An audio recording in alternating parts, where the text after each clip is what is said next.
Namaskar, welcome. Today's topic is profit maximization versus wealth maximization. ये एक बहुत important topic है और बहुत इंटरेस्टिंग टॉपिक है.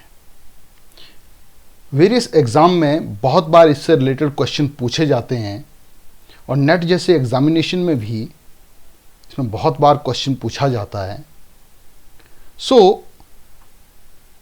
जब हम बात करते हैं ऑब्जेक्टिव्स की, तो ऑब्जेक्टिव्स क्या होते हैं? ऑब्जेक्टिव वो गाइडिंग फोर्स है, वो मार्गदर्शक है जो किसी भी कार्य को करने के लिए हमें बताता है कि इस क्या काम करने हैं, क्या नहीं करने हैं. फॉर एग्जाम्पल, आप स्टूडेंट हैं. अगर आप आर्मी में जाना चाहते हैं तो आपको फिजिकल लेबर करना होगा, शारीरिक श्रम करना होगा. आप रनिंग आपको क्लियर करनी होगी, और अगर रनिंग ही आप नहीं कर पाते हैं तो रिटन टेस्ट तो उसके बाद आएगा. बोलने का मतलब क्या है? अगर आपका ऑब्जेक्टिव ये है तो आपको क्या काम करने हैं? आपको शारीरिक श्रम ज़्यादा करना होगा. हाँ, आपको पढ़ाई भी करनी है, टेस्ट की तैयारी भी करनी है, पर उसके लिए थोड़ा कम समय भी आप लगा सकते हैं. पर यदि आप सीए करना चाहते हैं तो आपके लिए फिजिकल फिटनेस तो सभी व्यक्तियों की जरूरी होती है, पर उसके लिए आप थोड़ा कम समय रखेंगे, ज़्यादा समय आप अपनी पढ़ाई के लिए रखेंगे. तो ऑब्जेक्टिव आपको बताता है क्या काम करना है और क्या काम नहीं करना है.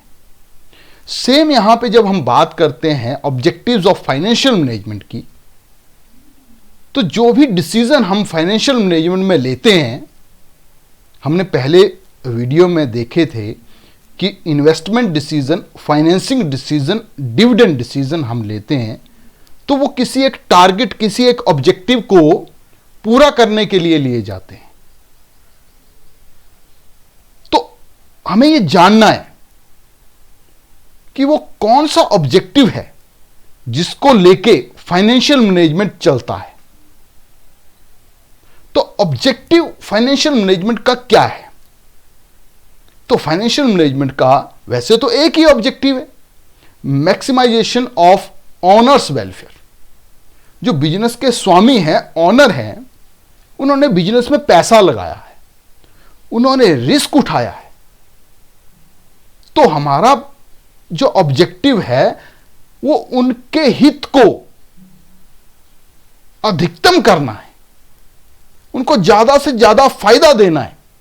हम बिजनेस में जब भी कोई काम करेंगे, हमारा पर्पस होगा कि हम ऑनर्स के वेलफेयर को ध्यान में रखें, इकोनॉमिक वेलफेयर को ध्यान में रखें, उसको मैक्सिमाइज करें, उसको अपने दिमाग में रखें. और इससे संबंधित दो विचारधाराएं हैं, दो कंसेप्ट हैं. पहला जो है वो प्रॉफिट मैक्सिमाइजेशन, दूसरा जो है दैट इज वेल्थ मैक्सिमाइजेशन, जो ये बताते हैं कि एक बिजनेस में maximisation of economic welfare of owners कैसे हो सकता है. प्रॉफिट मैक्सिमाइजेशन एक ट्रेडिशनल अप्रोच है, वेयर एज वेल्थ मैक्सिमाइजेशन एक मॉडर्न अप्रोच है.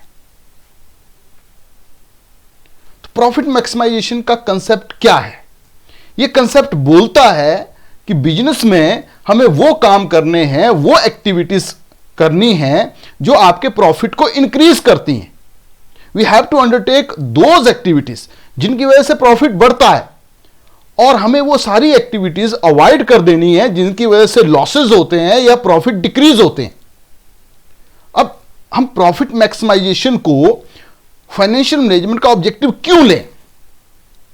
तो आंसर है कि एक बिजनेस को एस्टेब्लिश क्यों किया जाता है. What is the primary objective of A business? Profit making. तो सिंपल वे में उसी तरह से फाइनेंशियल मैनेजमेंट भी बिजनेस में की जा रही है, तो इसका टारगेट भी प्रॉफिट मैक्सिमाइजेशन ही होगा.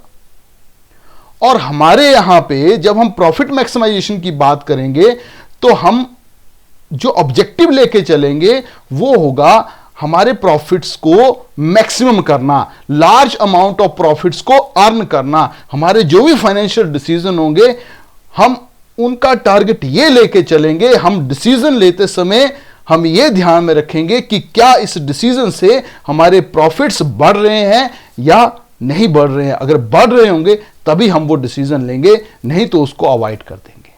इसका एक छोटा सा एग्जांपल यहां पे हमने दिया है। मान लीजिए 2 प्रोजेक्ट हैं, हमें उनमें इन्वेस्ट करना है।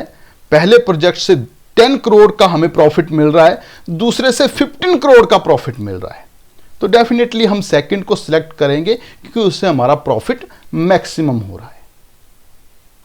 अब कौन कौन से आर्गुमेंट्स हैं जो ये बोलते हैं कि प्रॉफिट मैक्सिमाइजेशन एक बेटर कंसेप्ट है, अच्छा कंसेप्ट है। तो पहली बात है कि जब भी हम बात करते हैं प्रॉफिट की, तो एक बिजनेस के सर्वाइवल के लिए, को जीवित रहने के लिए प्रॉफिट कमाना बहुत जरूरी है। प्रॉफिट अगर आप नहीं कमाते हैं, आपके बिजनेस में लॉसेज होते हैं, तो लॉसेज, हानियां आपके बिजनेस में लगाए गए पैसे को, जिसको हम कैपिटल बोलते हैं, उसको खाते जाते हैं और धीरे धीरे आपकी कैपिटल कम होती जाती है और एक दिन ऐसा आएगा कि आपका बिजनेस खत्म हो जाएगा, सर्वाइव ही नहीं कर पाएगा। तो कंपल्सन है, आपको प्रॉफिट अर्न करना होगा अपने सर्वाइवल के लिए, जीवित रहने के लिए। अगर आपका बिजनेस जीवित रहना चाहता है तो उसको प्रॉफिट तो अर्न करना होगा। सेकंड, प्रॉफिट, हम बिजनेस को जब इस्टेब्लिश करते हैं तो उसका पर्पस केवल सर्वाइवल ही नहीं होता, हम उसको ग्रो करना चाहते हैं, एक्सपेंड करना चाहते हैं, और उसके लिए भी पैसे की जरूरत होती है। अगर आपका बिजनेस प्रॉफिट अर्न कर रहा होगा, पैसा कमाएगा, तो डेफिनेटली उस पैसे को हम बिजनेस में लगाएंगे तो आपके बिजनेस की ग्रोथ भी होगी। ये एक मोटिवेटर है जो आपको मोटिवेट करता है अपने जो भी रिसोर्सेज हैं, जो भी आपका पैसा है, जो भी आपकी एसेट्स हैं, आप उनका मैक्सिमम बेस्ट यूटिलाइजेशन करें सो दैट आपके प्रॉफिट्स बढ़ते जाएं। ये एक बैरोमीटर है जो आपको अपनी परफॉर्मेंस को मेजर करने में बहुत इंपॉर्टेंट रोल प्ले करता है। एक बिजनेस की परफॉर्मेंस को अगर मेजर करना है तो डेफिनेटली 2 फर्म में वो फर्म ज्यादा बेटर होगी जिसके प्रॉफिट ज्यादा होंगे, 2 प्रोजेक्ट में वो प्रोजेक्ट ज्यादा बेटर होगा जो ज्यादा प्रॉफिट अर्न करके दे रहा होगा। डेफिनेटली प्रॉफिट एक सोर्स ऑफ फाइनेंस है। आपके द्वारा कमाया गया पैसा, बिजनेस के द्वारा कमाया गया पैसा, अगर बिजनेस को जरूरत है तो उसके पास इजीली अवेलेबल होता है, उसको आप अपने बिजनेस में री इन्वेस्ट कर सकते हैं। आपका बिजनेस यदि अच्छे प्रॉफिट्स अर्न करता है, प्रॉफिट को मैक्सिमाइज करता है, डेफिनेटली बहुत से इन्वेस्टर हैं जो आपके बिजनेस की तरफ आकर्षित होंगे। अगर आप प्रॉफिट कमाते हैं तो डेफिनेटली आप अपने स्टेक होल्डर्स, जो आपके बिजनेस के साथ जुड़े हुए लोग हैं, उनका भी मैक्सिमम वेलफेयर कर सकते हैं। आप शेयर होल्डर्स को हाई डिविडेंड दे सकते हैं, एम्प्लॉयज को अच्छे बेनिफिट दे सकते हैं, क्रेडिटर्स को टाइमली पेमेंट दे सकते हैं, सोसाइटी की सोशल नीड्स को पूरा कर सकते हैं। फॉर एग्जांपल, सोसाइटी के लिए आप स्कूल खोल सकते हैं, हॉस्पिटल खोल सकते हैं, पर खोलेंगे कब? जब आपके पास प्रॉफिट्स होंगे, आप अमीर होंगे, आप तभी डोनेशन कर सकते हैं। आपके लिए अगर बिजनेस में प्रॉफिट होना इन सभी कार्यों के लिए बहुत जरूरी है। तो डेफिनेटली प्रॉफिट मैक्सिमाइजेशन बहुत इंपॉर्टेंट कंसेप्ट है किसी भी बिजनेस के लिए। पर अब हम इसके नेगेटिव साइड की तरफ चलते हैं। हम बात करते हैं कि क्यों इसको अच्छा नहीं माना जाता। पहली बात, ये बार बार हम बोल रहे हैं कि प्रॉफिट को मैक्सिमाइज करना, तो प्रॉफिट अपने आप में ही एक वेग टर्म है, ये क्लियर नहीं है। हम कौन से प्रॉफिट को मैक्सिमाइज करेंगे? अकाउंटिंग प्रॉफिट को, इकोनॉमिक प्रॉफिट को, शॉर्ट टर्म प्रॉफिट को, लॉन्ग टर्म प्रॉफिट को, टोटल प्रॉफिट को, ऑपरेटिंग प्रॉफिट को, ग्रॉस प्रॉफिट को, नेट प्रॉफिट को, profit before tax, profit after tax, earning per share, कौन सा प्रॉफिट? इतनी टर्म्स प्रॉफिट से रिलेटेड हैं कि ये अपने आप ही उलझ जाता है। हम समझ ही नहीं पाते कि हम कौन से प्रॉफिट की बात कर रहे हैं। ये टाइम वैल्यू ऑफ मनी को भी इग्नोर करता है। ये बोलता है कि डिफरेंट टाइम पीरियड में जो पैसा आपको मिल रहा है वो एक बराबर होता है। आज का 10,000 एक साल के बाद मिलने वाले 10,000 2 साल के बाद मिलने वाले 10,000 के बराबर होगा, जबकि ऐसा नहीं है। जो पैसा value of rupee receivable today definitely ज्यादा होगी रुपी रिसीवेबल इन फ्यूचर टाइम। आज जो रुपया आपको मिल रहा है, 1 रुपया आपको मिल रहा है, उसकी वैल्यू ज्यादा होगी एज कंपेयर वही 1 रुपया आपको 1 साल के बाद मिलता है, वो 90 पैसे के बराबर होगा। एग्जाम्पल लेके बोल रहा हूं, वो 90 पैसे के बराबर। और वही अगर आपको 2 साल के बाद हो सकता है वो 80 पैसे के बराबर हो, 3 साल के बाद मिलता है हो सकता है 70 पैसे के बराबर हो, 4 साल के बाद मिलता है हो सकता है 60 पैसे के बराबर हो। तो टाइम वैल्यू ऑफ मनी बहुत इंपॉर्टेंट है। टाइम के साथ वैल्यू ऑफ मनी डिक्लाइन होती जाती है। यहां पे एक एग्जांपल है, हमारे पास ऑप्शन है, 2 प्रोजेक्ट हैं, दोनों ही 65 करोड़ कमा के दे रहे हैं। प्रॉफिट मैक्सिमाइजेशन बोलता है दोनों में से कोई भी सिलेक्ट कर लो, पर अगर आप देखें तो प्रोजेक्ट ए पहले साल में 50 करोड़ कमा के दे रहा है, जबकि प्रोजेक्ट बी लास्ट साल में 50 करोड़ कमा के दे रहा है। तो कौन सा प्रोजेक्ट बढ़िया है? डेफिनेटली ए। अच्छा, मान लीजिए अब हमने प्रोजेक्ट ए में पहले साल 59 कर दिया, 49 करोड़ कर दिया, और तो इसका टोटल रिटर्न 64 करोड़ हो जाएगा। तो आपका प्रॉफिट मैक्सिमाइजेशन बोलेगा कि नहीं, आप प्रोजेक्ट बी को सिलेक्ट करो, ए में तो कम प्रॉफिट आ रहा है, जो कि गलत है। हम आने वाले वीडियोस में देखेंगे, हम प्रेजेंट वैल्यू निकालेंगे, मनी की प्रेजेंट वैल्यू निकालेंगे, present value in cash inflows की निकालेंगे, और सेम क्वेश्चन में यहां पे एग्जांपल आपको वहां पे बताऊंगा। देन यू विल फाइंड कि दिन रात का डिफरेंस होगा। अगर हम टाइम वैल्यू ऑफ मनी देखें तो डेफिनेटली पहला प्रोजेक्ट जो है वो मच बेटर है एज कंपेयर टू बी। पर प्रॉफिट मैक्सिमाइजेशन बोलता है कि वे आप दोनों में से किसी को भी सिलेक्ट कर लो, और अगर 1 करोड़ कम मिल रहा है तो डेफिनेटली आप बी प्रोजेक्ट को सिलेक्ट करो, ए को मत करो। It means it ignores time value of money. Similar manner ये रिस्क को भी ध्यान में नहीं रखता। 2 प्रोजेक्ट है ए और बी, 10 करोड़ 15 करोड़, तो 15 करोड़ वाले को सिलेक्ट कर लो। पर 10 करोड़ जो वो सर्टेन है और 15 करोड़ अनसर्टेन है, आ भी सकता है नहीं भी आ सकता है।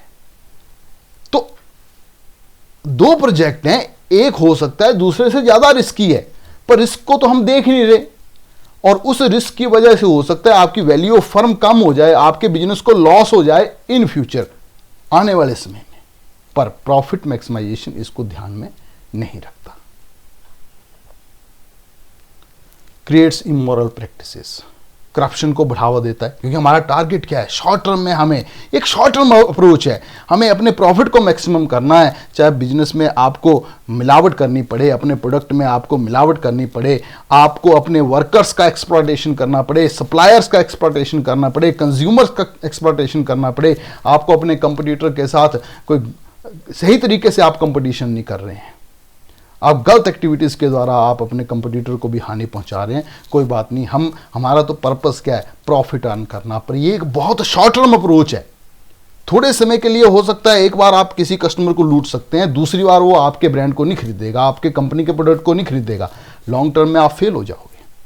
तो ये जो बात हम यहाँ पे कर रहे हैं प्रॉफिट मैक्सिमाइजेशन की, ठीक है, शॉर्ट टर्म में आप इस कंसेप्ट को लेके चल सकते हो, पर लॉन्ग टर्म की जब बात करेंगे तो ये कंसेप्ट जो है लॉन्ग टर्म के लिए फिट नहीं है, ये बड़ा नैरो कंसेप्ट है, मॉडर्न कंसेप्ट नहीं है।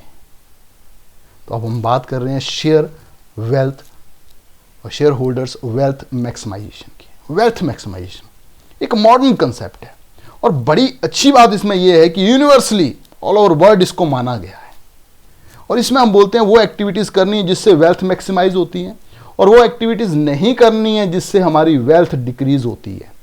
इसके डिफरेंट नाम हैं, maximise share holder wealth, maximise market value of firm, maximising net present value of firm और प्रॉफिट। तो यहां पे हम बोल रहे हैं कि हमें अपनी वेल्थ को मैक्सिमाइज करना है। तो वेल्थ है क्या? Wealth mean market value of share. यहां पे इस ऑब्जेक्टिव में हमारा टारगेट होता है उस कंपनी के शेयर की वैल्यू को मैक्सिमम करना। अगर आपको शेयर होल्डर, किसी एक शेयर होल्डर की वेल्थ निकालनी है या उस कंपनी के मार्केट वैल्यू को निकालना है, तो आप ऐसा करिए कि जो भी नंबर ऑफ इक्विटी शेयर हैं उनको मल्टीप्लाई कर दो मार्केट वैल्यू ऑफ शेयर से, आपको वेल्थ मिल जाएगी। यहां पे एक ध्यान रखने वाली बात यह है कि जब हम प्रॉफिट मैक्सिमाइजेशन की बात कर रहे हैं, वहां पे हम अकाउंटिंग प्रॉफिट को ले रहे हैं और हम टाइम वैल्यू को नहीं देख रहे हैं। पर यहां जब भी आप प्रॉफिट को लेंगे तो अकाउंटिंग प्रॉफिट नहीं होगा, आप उस प्रॉफिट की प्रेजेंट वैल्यू लेंगे। हमारे बिजनेस को आने वाले 10 साल तक जो भी पैसा कैश इनफ्लो के रूप में आएगा, अगर आप किसी प्रोजेक्ट में पैसा लगाते हैं तो आप पैसा लगाएंगे, वो खर्चा है, कैश आउटफ्लो है। उसको लगाने के बाद आपको जो इनकम आएगी कैश इनफ्लो है, तो आप उनको इक्वल नहीं मानते, आप उनकी प्रेजेंट वैल्यू निकालते हैं कि इस प्रोजेक्ट से पहले साल मुझे 1 लाख मिला, दूसरे साल 1 लाख मिला, तीसरे साल 1 लाख मिला, चौथे साल 1 लाख मिला, तो वो बराबर नहीं है। आज से 10 साल के बाद जो पैसा मिलेगा उसकी आज क्या वैल्यू होगी, उस हिसाब से मैं उसकी प्रेजेंट वैल्यू निकालूंगा और उस प्रेजेंट वैल्यू में से कैश आउटफ्लो की प्रेजेंट वैल्यू को लेस कर दूंगा and I will get net present value. तो ये एनपीवी के ऊपर बेस्ड है, टाइम वैल्यू ऑफ मनी के ऊपर बेस्ड है। ये आने वाले चैप्टर में हम कैपिटल बस्टिंग बड़े डिटेल से इसको समझेंगे। तो अभी तो आपको इतनी सी बात याद रखनी है कि एनपीवी के ऊपर बेस्ड है, ये नेट प्रेजेंट वैल्यू को मैक्सिमम करना चाहता है। प्रेजेंट और एनपीवी है क्या, present value of cash inflow minus present value of cash outflow. Objective क्या है, ऑब्जेक्टिव है increase market value of share. अब एक एग्जांपल है छोटा सा, मिस्टर ए एक शेयर होल्डर है XYZ कंपनी में और उसने 1000 शेयर खरीदे हैं उस कंपनी के। जब उसने खरीदा तो 100 पर शेयर खरीदा था, तो इसका मतलब उसका वेल्थ हुआ 1 लाख। और बाद में वो जो शेयर है उसकी प्राइस 200 हो गई, तो वेल्थ कैसे निकालनी है, number of equity share 100 1000 multiply by market price और market value of the share 200, तो 1000 को 200 से मल्टीप्लाई किया तो 2 लाख हमें मिल गया, तो वेल्थ इंक्रीज होगी। यह है वेल्थ ऑफ शेयर होल्डर जिसको हम मैक्सिमम करना चाहते हैं। तो कैसे होगी, अगर मार्केट वैल्यू इंक्रीज होगी शेयर की तो वेल्थ भी इंक्रीज होगी। पर सपोज करो अगर ये मार्केट प्राइस जो है 80 हो जाए तो ये 80,000 हो जाएगी, इट मीन डिक्रीज हो जाएगी। हमें वो काम करने हैं जिससे मार्केट प्राइस शेयर का इंक्रीज हो, डेफिनेटली वो वेल्थ को इंक्रीज करेगा। अब यहीं पे मैं बात लेके चल रहा हूं मार्केट वैल्यू ऑफ फर्म, अगर वो आपको निकालनी है तो एक फर्म के जितने भी शेयर है, मैं यहीं पे मान के चल रहा हूं कि एक फर्म के मान लीजिए कंपनी के 1000 शेयर है और उसकी पहले वैल्यू है 100 रुपए मार्केट में, तो कितना हो गया 1 लाख। और अगर 200 हो गई तो कितना हो गया 2 लाख। तो कैसे इंक्रीज कर सकते हैं market value of firm, definitely by increasing the market value of share. Firm की वैल्यू इंक्रीज करनी है या शेयर होल्डर वेल्थ इंक्रीज करनी है, डेफिनेटली वेल्थ तो इंक्रीज करने के लिए किसको इंक्रीज करना पड़ेगा, मार्केट वैल्यू ऑफ शेयर को इंक्रीज करना पड़ेगा। आई होप कि आप यहां पे ये समझ गए हैं कि अल्टीमेटली वेल्थ का मतलब हुआ market value of share. No favourable arguments क्या है, क्लियर टर्म है, किसको मैक्सिमाइज करना है, मार्केट वैल्यू ऑफ शेयर को, मार्केट वैल्यू ऑफ फर्म को। और ये टाइम वैल्यू को भी कंसीडर करता है। हमने काफ़ी बात कर ली इस प्रोजेक्ट में, सीधी सी बात है, सामने दिखता है ज़्यादा पैसा शुरू में जो पैसा आएगा उसको ज़्यादा इंपॉर्टेंस देनी है, ज़्यादा वेट देना है, जो पैसा बाद में आ रहा है उसको कम वेट देना है। डेफिनेटली प्रोजेक्ट ए को हम सिलेक्ट करेंगे, बी को रिजेक्ट कर देंगे। टाइम फैक्टर के साथ रिस्क फैक्टर को भी ध्यान में रखता है। जो इनकम सर्टेन है उसको ज़्यादा वेट देता है, उसको ज़्यादा इंपॉर्टेंस देता है। और जिस बिजनेस इनकम में किसी प्रोजेक्ट में पैसा लगाओगे, पैसा आने में निश्चितता नहीं है, अनिश्चित है, अनसर्टेनिटी है, उसको कम वेट देंगे। तो यहां इस प्रोजेक्ट में, प्रोजेक्ट ए बी में आप 15 करोड़ को भी आप सिलेक्ट कर सकते हो, 10 करोड़, पर रिस्क को देखेंगे, रिस्क को इग्नोर नहीं करेंगे। आप देख रिस्क कितना है, क्या हम ये रिस्क बेयर कर सकते हैं, क्या फ्यूचर टाइम में ये रिस्क इतना है कि हमारे बिजनेस की वैल्यू को इंक्रीज करेगा, मार्केट वैल्यू ऑफ शेयर को इंक्रीज करेगा या डिक्रीज कर। ऐसा ना हो कि आप ये रिस्क उठा लें, सेकंड प्रोजेक्ट उठा लें, उसको सिलेक्ट कर लें और बाद में पता लगे कि ये रिस्क की वजह से आपके मार्केट वैल्यू ऑफ शेयर जो है वो डाउन चला गया, market value of firm down चली गई। तो रिस्क को भी ध्यान में रखता है। जबकि हम जब बात कर रहे थे प्रॉफिट मैक्सिमाइजेशन की, तो ना तो हमने टाइम वैल्यू देखी, ना तो हमने रिस्क देखा। लॉन्ग टर्म है, लंबे समय के लिए सोचते हैं, और जो रिसोर्सेज हैं उनका एफिशिएंट एलोकेशन करने में मदद देता है, यूनिवर्सली माना गया है। और सारे स्टेक होल्डर्स के इंटरेस्ट को कंसिडर करता है, क्योंकि आपको पता है आपको market value of share increase करनी है, आपकी गुडविल अच्छी होनी चाहिए। ये न्यूज़ भी आपके मार्केट वैल्यू ऑफ शेयर को इंक्रीज करेगी। आप अपने शेयर होल्डर्स, अपने स्टेक होल्डर्स, अपने कर्मचारियों को, अपने कस्टमर्स को आप कैसे ट्रीट कर रहे हैं, किस तरह के प्रोडक्ट अवेल करा रहे हैं, आपकी मैनेजमेंट कैसी है, ये सारे ही क्वालिटेटिव और क्वांटिटेटिव। ब्यूटी इस कंसेप्ट की ये है कि ये केवल क्वांटिटेटिव कंसेप्ट प्रॉफिट को लेकर नहीं चलता, क्वालिटेटिव कंसेप्ट को भी इक्वल इंपॉर्टेंस देता है। अब नेगेटिव साइड क्या है? प्रॉफिट मैक्सिमाइजेशन के बिना वेल्थ मैक्सिमाइजेशन नहीं हो सकता। प्रॉफिट कमाएंगे तभी आपकी वेल्थ क्रिएट होगी, अगर प्रॉफिट नहीं होगा तो वेल्थ कहां से क्रिएट होगी? तो यहां पे एक तरह से ये इनडायरेक्ट नेम है प्रॉफिट मैक्सिमाइजेशन का। हम ये बोल सकते हैं कि purify for measure. Profit maximisation की जो कमियां हैं उनको दूर करके ही वेल्थ मैक्सिमाइजेशन बनाए, पर प्रॉफिट मैक्सिमाइजेशन तो होगा ही होगा। और हम वेल्थ मैक्सिमाइजेशन को बिना प्रॉफिट मैक्सिमाइजेशन के अचीव नहीं कर सकते। इनएफिशिएंट स्टॉक मार्केट में बड़ा डिफिकल्ट है कि मार्केट वैल्यू ऑफ फर्म जो है वो रियली आपके ऑब्जेक्टिव को डिस्क्लोज करे। अब यूएस में इलेक्शन हो रहे हैं, शेयर प्राइस आपकी मार्केट में जो है डाउन जा रहा है आपकी कंपनी का। कोरोना जैसी महामारी फैली है, आपकी फर्म की कोई गलती नहीं है, पर आपके शेयर नीचे जा रहे हैं, तो ये एक प्रॉब्लम है। यहां पे ऑनरशिप और मैनेजमेंट में कंट्रोवर्सी क्रिएट हो जाती है। मैनेजमेंट यहां पे फ्रस्ट्रेट हो जाती है, बिकॉज अल्टीमेटली हर काम किस पॉइंट ऑफ व्यू से हो रहा है? To maximise the wealth of share holders. Sometimes it becomes difficult for management to take some decisions, क्योंकि owners ultimately you have to maximise the wealth of owners. तो एक छोटा सा कंपैरिजन है जो हमने पढ़ा, उसी के बेस पर। ऑब्जेक्टिव क्या है वेल्थ मैक्सिमाइजेशन का? Maximise the market value of share. Profit का? Maximise the profit. ये एक लॉन्ग टर्म अप्रोच है, जबकि ये profit maximisation short term approach है। छोटा सा एग्जांपल है, एक बिजनेस में कंपनी को अभी एक मेजर रिपेयर की जरूरत है उसकी मशीनरीज के लिए, तो प्रॉफिट मैक्सिमाइजेशन बोल रहा है नहीं अभी नहीं करवाते हैं, अभी करवाए तो हमारे प्रॉफिट जो हैं ज़्यादा खर्चा होगा, प्रॉफिट्स कम हो जाएंगे, देखेंगे अगले साल, उससे अगले साल देखेंगे, उससे अगले साल देखेंगे। और हो सकता है ऐसे टालते टालते एक दिन आपकी वो मशीनरी बंद ही हो जाए, आपका बिजनेस ही बंद हो जाए। जबकि वेल्थ मैक्सिमाइजेशन बोलता है नहीं, आप उसको करवाइए, क्योंकि हमें बिजनेस अभी नहीं चलाना है, एक साल के लिए नहीं देखना है, हमें बिजनेस लंबे समय तक चलाना है।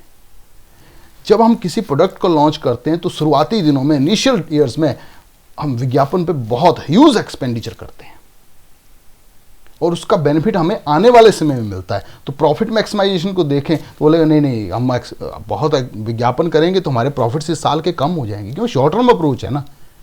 जबकि वेल्थ मैक्सिमाइजेशन बोलता है नहीं करिए, क्योंकि हमें पता है, आज भी हम जानते हैं वॉशिंग पाउडर निर्मा, क्यों? इनिशियल विज्ञापन जो आया। तो बहुत इंपॉर्टेंट है जब हमने कुछ डिसीजन लेने हैं, profit maximisation point of view से सोचोगे तो नहीं ले पाओगे, और बहुत इंपॉर्टेंट डिसीजन होंगे आपके बिजनेस के ग्रोथ के लिए, फ्यूचर के लिए। डेफिनेटली वेल्थ मैक्सिमाइजेशन हमने बड़ी बार बात कर ली, टाइम वैल्यू ऑफ मनी और रिस्क को भी कंसिडर करता है, प्रॉफिट मैक्सिमाइजेशन नहीं करता है। तो अब कंक्लूजन क्या है? नो, हम ये नहीं बोल सकते प्रॉफिट मैक्सिमाइजेशन ठीक है, वे कंसेप्ट है, टाइम और इसको इग्नोर कर देता है, ठीक है, हम इसको एक ऑब्जेक्टिव लेके नहीं चल सकते। पर जब हम वेल्थ मैक्सिमाइजेशन की बात करते हैं तो वेल्थ मैक्सिमाइजेशन में ये सारे फीचर हैं, तभी तो ये यूनिवर्सली इसको अडॉप्ट किया गया है। बट अगर हम ये बोलें कि वेल्थ मैक्सिमाइजेशन और प्रॉफिट मैक्सिमाइजेशन टोटली एक दूसरे से अलग है, वो गलत है। वेल्थ मैक्सिमाइजेशन और प्रॉफिट मैक्सिमाइजेशन एक दूसरे से रिलेटेड है। प्रॉफिट मैक्सिमाइजेशन वेल्थ मैक्सिमाइजेशन का ही एक हिस्सा है, उसकी कमियों को दूर करके ही वेल्थ मैक्सिमाइजेशन बनता है। पर बिना प्रॉफिटेबल पोजीशन के कोई भी बिजनेस वेल्थ मैक्सिमाइज नहीं कर सकता। So that's all for today. हमने आज बात की प्रॉफिट मैक्सिमाइजेशन और वेल्थ मैक्सिमाइजेशन की। ये बहुत इंटरेस्टिंग टॉपिक है एंड आई होप कि आपको ये पता लगा होगा। आपके एग्जाम में ये बहुत कई बार लंबा क्वेश्चन भी आता है, इसलिए मैंने थोड़ा सा उस पॉइंट ऑफ व्यू से भी इस पीपीटी को डेवलप किया है। तो मेहनत कीजिए, फाइनेंस जैसे सब्जेक्ट को आप इंजॉय करेंगे। आई विल ट्राई कि मैं आपको और भी कंसेप्ट बता पाऊँ। आने वाली वीडियोस में हम लोग अब डिसीजंस की तरफ चलेंगे, investing decision, financing decision, dividend decision. So thank you very much.